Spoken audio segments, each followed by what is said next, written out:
I love that graphic. I can't get enough of it. Anyway, it is time for Neil Spiel. Tonight, more like my mea culpa.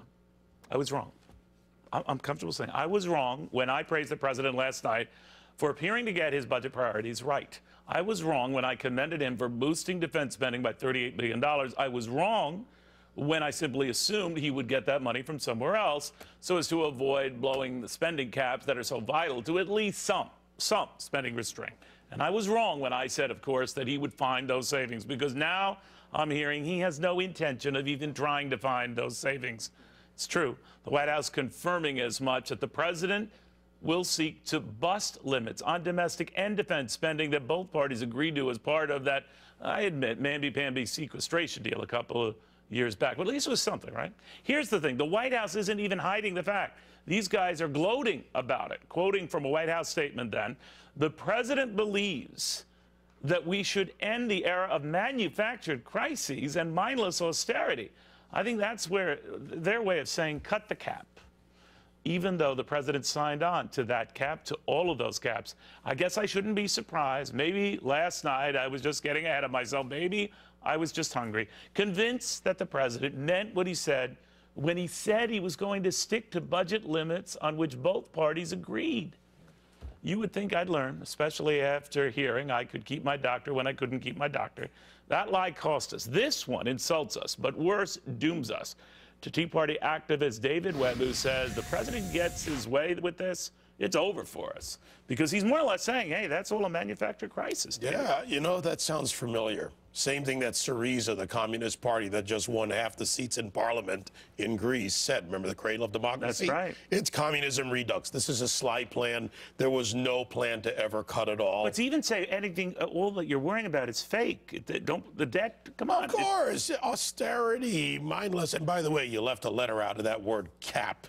I did. It's an R. Deliberately. It's an R. So what happens now? And what do Republicans do in response? Because they're afraid of looking like they're heartless. And what do you do? The Republicans have to do what Pentagon's been doing all along. And I released this a couple weeks ago after high-level sources told me that Ash Carter had been told, the SecDef nominee, they're going to confirm him next week, that they should find no workarounds around sequestration, that he should control the generals, essentially, that they needed to make sure that things were in line according to the White House. See, that was then.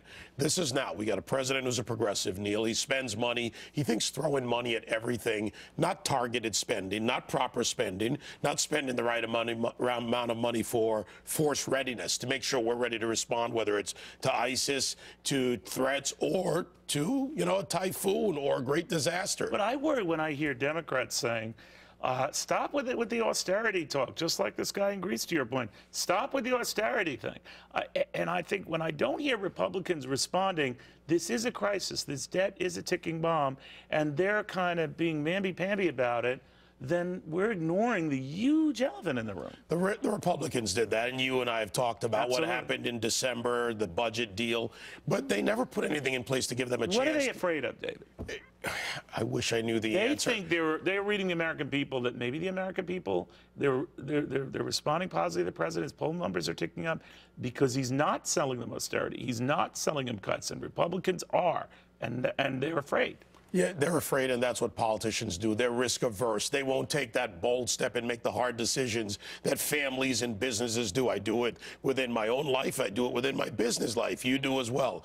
Americans are sick of this, and the Republicans, frankly, are not bold in their leadership. I'm not talking about ripping down the federal budget. No, I'm talking about really trimming. We can't even stick to caps that you and I know is a joke. Now, I commended the president last night at this time. They were saying, all right, I'm going to reshift priorities here within this cap structure, I thought, and give a little bit more to defense, assuming he would take it out of somewhere else, naively so. Now he's saying blow the whole thing off. We do that, then what?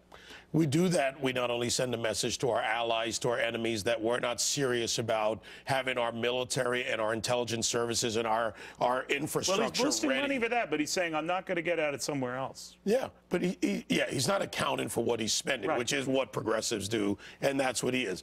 But what he's also sending is, I'm going to throw money at the problem. Look, our allies and our people, our professionals in the Pentagon and in other areas of government that actually work well, they know what needs to be done. Not just this mamby-pamby, throw money at it, because it placates and it makes everybody feel good. But the Republicans have to stop being risk-averse.